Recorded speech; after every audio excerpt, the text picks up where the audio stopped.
भगवान नारायण से माँ लक्ष्मी ने किए दो प्रश्न। दोस्तों, एक बार की बात है कि भगवान नारायण क्षीर सिंधु में शेष शैया पर लेटे हुए थे।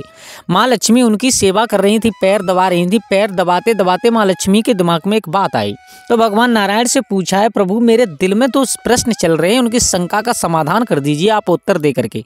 नारायण भगवान कहते हैं, कहो लक्ष्मी तुम्हारे क्या प्रश्न हैं। तो माँ लक्ष्मी ने प्रश्न किए हैं, प्रभु पहला प्रश्न तो मेरा ये है कि स्त्री को पति किसके बदले मिलता है, और दूसरा मेरा प्रश्न ये है कि आप जैसे विद्वान लोग कहते हैं कि पति को परमेश्वर की उपाधि दी जाती है, क्यों दी जाती है। नारायण भगवान बोले, लक्ष्मी आपका पहला प्रश्न हमारी समझ में नहीं आया कि पति किसके बदले मिलता है, क्या मतलब है इसका, क्या पूछना चाहती हूँ। तो माँ लक्ष्मी कहती हैं, प्रभु सुनिएगा, मेरा पहला प्रश्न ये है कि आप जैसे विद्वान लोग बताते हैं कि स्त्री को अपने माँ बाप छोड़े तो सास ससुर मिलते हैं, अपनी बहन छोड़े तो ननद मिलती है ससुराल में, और अपने भाई को छोड़े तो देवर और जेठ मिलते हैं, तो पति किसके बदले में मिलता है, क्यों मिलता है। और इस प्रश्न का उत्तर दे करके मुझे संतुष्ट कर दीजिएगा। नारायण भगवान कहने लगे, लक्ष्मी बहुत सुंदर प्रश्न किया है तुमने आज। देखो, कलयुग में सबसे बुरी समस्या ये है कि पति पत्नी में अनबन बनी रहेगी, पति पत्नी में सबसे बड़ी समस्या यही रहेगी। और दोस्तों, आप लोग भी जानते हो कि आजकल सबसे बड़ी समस्या है तो यही है, पति पत्नी के बीच में प्यार नहीं है, विवाद ज़्यादा है। तो जो कोई कलयुग में इस कहानी को सुनेगा, इन प्रश्नों के उत्तरों को सुनेगा, पति पत्नी में कभी भी अनबन नहीं रहेगा, उसको संपूर्ण जानकारी मिल जाएगी कि पति किसके बदले में कितने पुण्य करने के बाद में पति मिलता है स्त्री को, वो भी सज्जन पति मिलता है। बस लक्ष्मी आपसे निवेदन ये है कि कहानी को पूरा जरूर सुनिएगा। भगवान नारायण से माँ लक्ष्मी बोली, प्रभु जब तक मेरे प्रश्नों के उत्तर नहीं मिल जाएंगे तब तक आप कहते रहना, मैं बड़े ध्यान लगा करके मन को एकाग्रचित करके इस कहानी को जरूर सुनूंगी। तो दोस्तों, भगवान नारायण ने एक कहानी सुनाना प्रारंभ किया है, और उससे पहले आप लोगों से निवेदन है कि अगर आप हमारे गजब ज्ञान यूट्यूब चैनल पर नए दर्शक मेहमान बंधु बनकर के आए हैं तो प्लीज़ हमारे चैनल को सब्सक्राइब करें और कमेंट बॉक्स में जय माँ लक्ष्मी जरूर लिखें। माँ लक्ष्मी से प्रार्थना करूंगा कि जो कोई कमेंट बॉक्स में जय माँ लक्ष्मी लिखे और चैनल को सब्सक्राइब करे, उसके परिवार के ऊपर हमेशा कृपा दृष्टि बनाए रखना। माँ उनके घर में कभी भी धन और दौलत की कमी मत होने देना। आइए, आपका समय ज़्यादा बर्बाद ना करते हुए गौर करते हैं। नारायण भगवान लक्ष्मी को समझाते हैं, सुनिएगा लक्ष्मी, अब गौर करके हम आपको कहानी के माध्यम से जरूर बताएंगे, तुम्हारे दोनों प्रश्नों के उत्तर देते हैं। प्राचीन काल की बात है। प्राचीन काल में किसी नगर में एक महाराज रहा करते थे, एक राजा निवास किया करते थे। बहुत सुंदर राजा थे और उनके घर में हजारों नौकर दास दासियां थे, लेकिन उनके पास में लड़का कोई नहीं था। सिर्फ एक राजकुमारी थी उनके आंगन में। बहुत सुंदर थी देखने में, इतनी सुंदर थी कि वो राजकुमारी और इतनी सज्जन थी कि जिसका स्वभाव एक फूलों की तरह से था। पूरे नगर में चर्चा थी कि जैसे हमारे महाराज हैं, ठीक उन्हीं गुणों वाली हमारी राजकुमारी है। लेकिन कहते हैं ना कि जब इंसान का समय बदलता है, जब इंसान की तरुण अवस्था आती है ना, तो अपने आप आचरण बदल जाते हैं।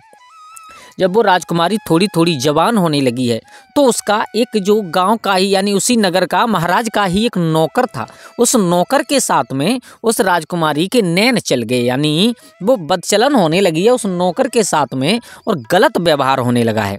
नारायण भगवान कहते हैं, लक्ष्मी सुनिएगा, जब उस नौकर के साथ में गलत व्यवहार होने लगा है, अब तो बात इतनी बढ़ गई कि उस नौकर के साथ में और उस राजकुमारी के नाजायज संबंध बन चुके हैं। यानी वो नौकर पत्नी बना करके रखता है, लेकिन रखता है छुप चोरी और छुपे से, किसी को मालूम नहीं, क्योंकि वो नौकर भी जानता है अगर महाराज को मालूम पड़ गया तो हमें फांसी पर लटका देंगे।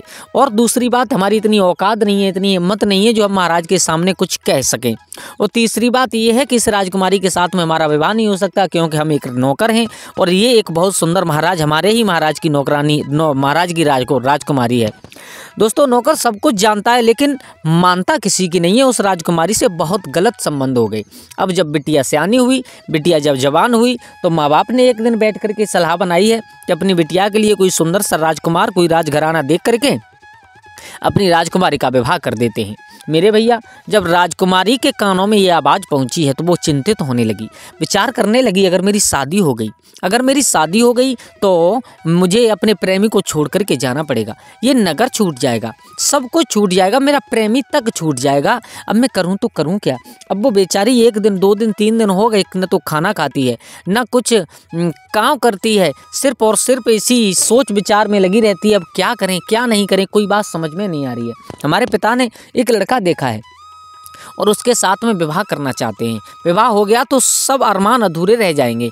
अब रात्रि के समय जब अपने प्रेमी से यानी उस नौकर से मिलने के लिए वो राजकुमारी गई, नारायण भगवान कहते हैं लक्ष्मी सुनिएगा, जब वो नौकर से यानी अपने प्रेमी से मिली है तो उसकी बाहों में बैठ करके रोने लगी है। वो नौकर कहने लगा क्यों रो रही हो, कारण क्या है, कारण बताइएगा, बात बताइए क्यों रो रही हो, रोने से कुछ नहीं होगा। तो उस राजकुमारी ने साफ साफ कहा है, देखिए मेरे पिता अब मेरी शादी करने वाले हैं और अगर मेरी शादी हो गई, मैं दुल्हन बन के चली जाऊंगी तो ना तुम मिल पाओगे ना कुछ होगा। अब क्या करेंगे, हम क्या करेंगे और क्या नहीं करेंगे। लेकिन ये बात एक और सत्य है कि हम तुम्हारे बिना रह नहीं सकते। तो अब वो नौकर भी रोने लगा है, विचार करने लगा, मैं महाराज के सामने खड़े होने की तो औकात नहीं है, हिम्मत नहीं है, महाराज से मना करने की हिम्मत नहीं है कि इसका विवाह मत करो, और इतना भी कहने की हिम्मत नहीं है कि मैं इससे प्यार करता हूँ, अब मेरे साथ में विवाह कर दीजिए। करें तो करें क्या। तो अब वो नौकर ने एक विचार बनाया है। देखो कहते हैं ना कि अगर इंसान बुद्धि से काम ले तो बहुत कुछ हो जाता है। उस नौकर ने विचार बनाया, बोले राजकुमारी अब तो तुम ही इसमें कुछ कर सकती हो। राजकुमारी कहने लगी पागल हो क्या है, मैं पिता की बात को कैसे मना करूं, पिता से कैसे कहूं कि मैं विवाह नहीं करना चाहती और तुम्हारे साथ में विवाह करूंगी, कैसे कह दूं मैं पिता से। वो राजकुमार कहने लगा एक हम आपको अकल बता रहे हैं। क्या, बोले एक काम कीजिएगा, पहले के ज़माने में स्वयंवर हुआ करते थे, ठीक है ना, हाँ, बोले स्वयंवर अपने पिता से कहिएगा आप जिसके साथ में विवाह करना चाहते हैं उसके साथ में मैं विवाह नहीं करूँगी। बोले फिर कैसे करूँगी, बोले मैं विवाह उसी के साथ में करूँगी जो मेरे प्रश्न का उत्तर दे देगा। बोले प्रश्न क्या पूछूंगी मैं, अगर किसी ने उत्तर दे दिया तो विवाह मुझे करना पड़ेगा। बोले वो प्रश्न हम और आप बैठ करके और गहन करने के बाद में, चिंतन करने के बाद में विचार करेंगे कि वो प्रश्न कौन सा रखा जाए जिसका उत्तर हर किसी इंसान नहीं दे पाए। नारायण भगवान कहते हैं कि उस राजकुमारी ने और उस नौकर ने दोनों ने सलाह बनाई है। सुबह होते ही उस राजकुमार ने अपने पिता से कहा है पिताजी आप हमारा विवाह करना चाहते हैं।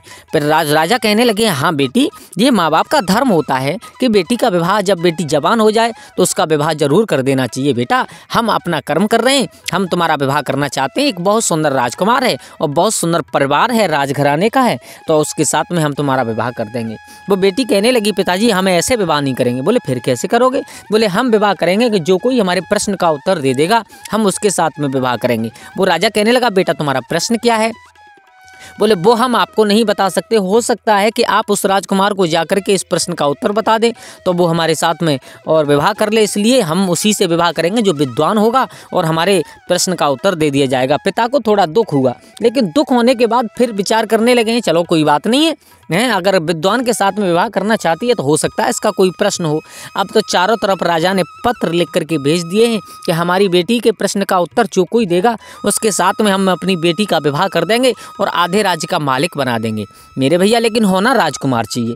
अब तो जहाँ जहाँ पत्र गए हैं वहाँ से राजकुमार लोग इकट्ठा होकर के आने लगे हैं। अब सुबह उन प्रश्नों के उत्तर होने हैं, सुबह प्रश्न पूछे जाने हैं और संध्या के समय राजकुमारी विचार कर रही है कि अब हम करें तो करें क्या, कौन सा प्रश्न पूछें हम। तो उसने अब जाकर के अपने प्रेमी से कहा है आपने हमें फंसवा तो दिया कि हम प्रश्न कौन सा पूछें, लेकिन अब ये तो बताइएगा कि हम पूछें तो पूछें क्या।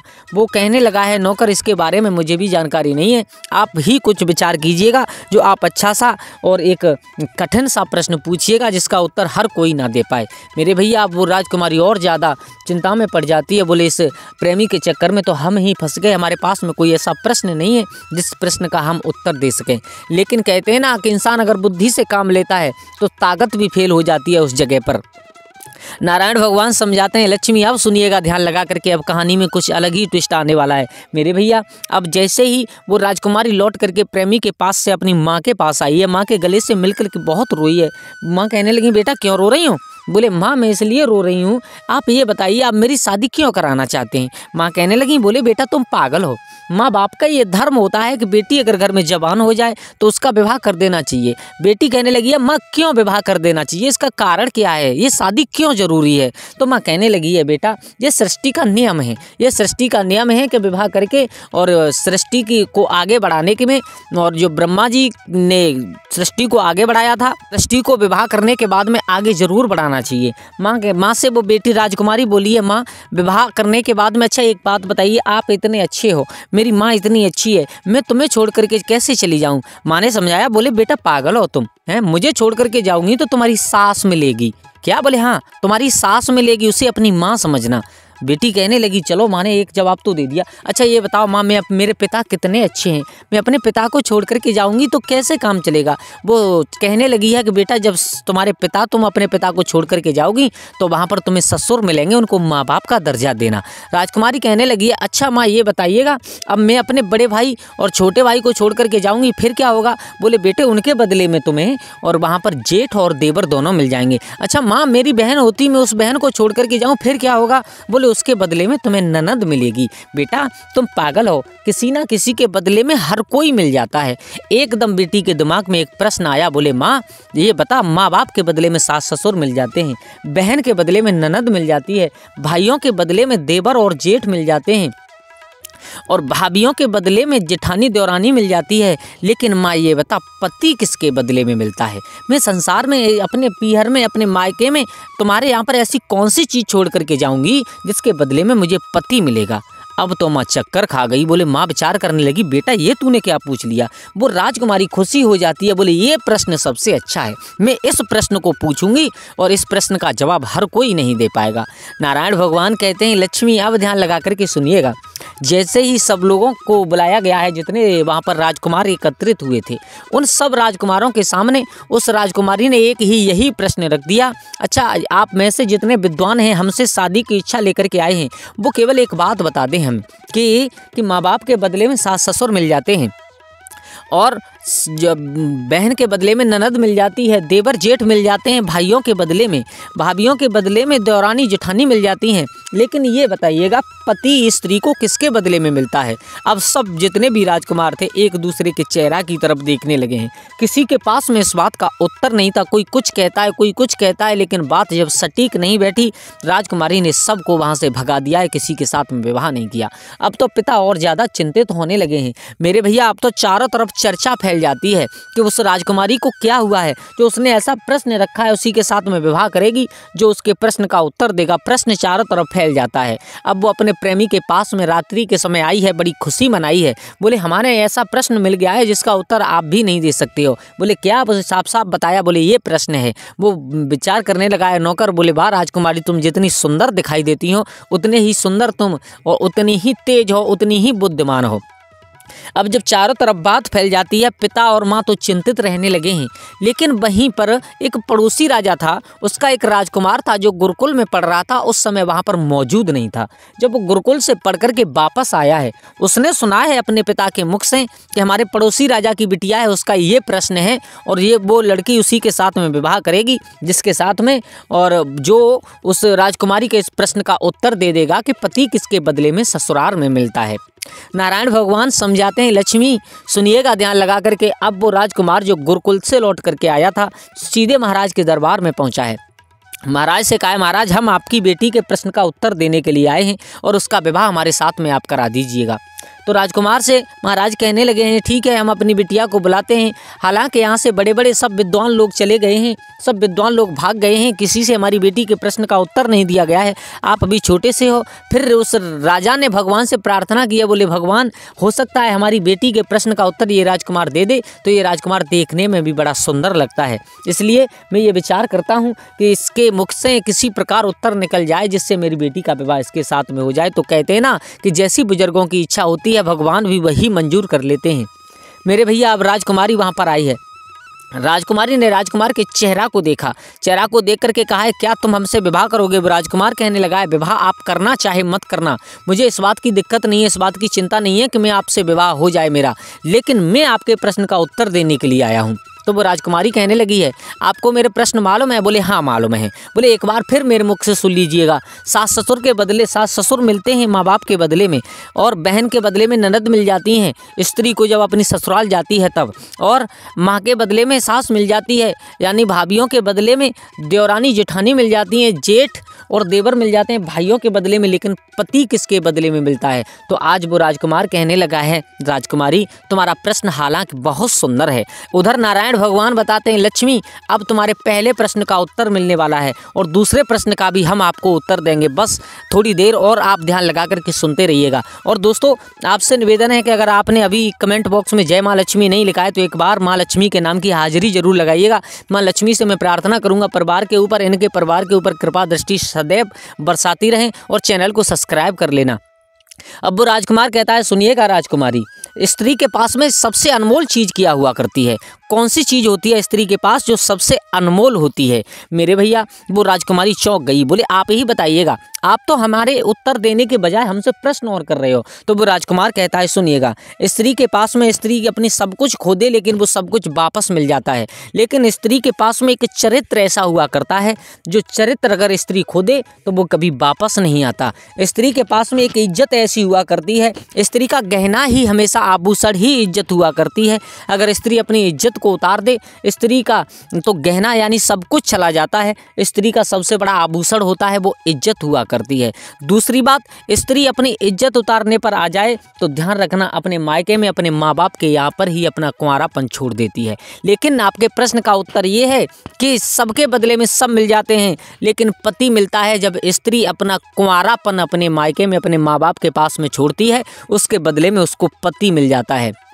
जो इतनी अनमोल चीज़ स्त्री छोड़ती है अपने माँ बाप के यहाँ पर, उस अनमोल चीज़ के बदले में अनमोल रूपी पति ही उसे मिल जाता है, जिसका सम्मान स्त्री को हमेशा करना चाहिए। क्योंकि दोस्तों आप लोग भी जानते हो हमेशा कि कोई चीज़ अगर जितनी कीमती होगी, जितनी उसकी अनमोल कीमत होगी, उसकी भी इंसान उतनी ही इज्जत करता है। आज के ज़माने में ये सबसे ज़्यादा चल रहा है, जो चीज़ जितनी महंगी जितनी ज़्यादा कीमत की आएगी उसकी उतनी ही ज़्यादा इज्जत करता है इंसान। तो जो अनमोल चीज कुंवारापन स्त्री छोड़ करके जाती है उसके बदले में उसे अनमोल ही पति मिलता है, उस पति की हमेशा इज्जत करनी चाहिए। तो हे लक्ष्मी, तुम्हारे पहले प्रश्न का जवाब तो ये है कि कुंवारापन छोड़ करके जाती है जब उसे पति मिलता है। अब दूसरा तुम्हारा प्रश्न ये था कि पति को परमेश्वर क्यों कहा जाता है, पति को इतनी इज्जत क्यों दी जाती है? तो लक्ष्मी, जो अनमोल चीज के बदले में अनमोल पति मिलता है तो अनमोल की कीमत कुछ नहीं हुआ करती, उसको तो जितनी इज्जत दी जाए उतनी इज्जत ही ज़्यादा अच्छी होती है।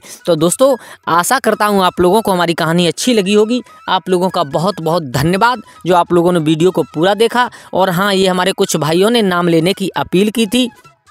ये हैं विशाल कुमार जो जिला हरदोई के रहने वाले हैं, इनका बहुत बहुत धन्यवाद। और ये अंशुल गुप्ता जी हैं, ये नोएडा ग्रेटर नोएडा के रहने वाले हैं, आपका भी बहुत बहुत धन्यवाद। और ये विवेक अवस्थी जी हैं, ये अयोध्या के रहने वाले हैं, इनका भी बहुत बहुत धन्यवाद। और जाकिर हुसैन जी हैं, ये भी अलीगढ़ के रहने वाले हैं, बहुत बहुत धन्यवाद। तो दोस्तों आज के लिए बस इतना ही, कल फिर मिलते हैं किसी एक नई कहानी एक नई चर्चा के साथ। तब तक के लिए सभी लोग आनंदित रहें, खुश रहें। जय श्री राधे, जय श्री राम।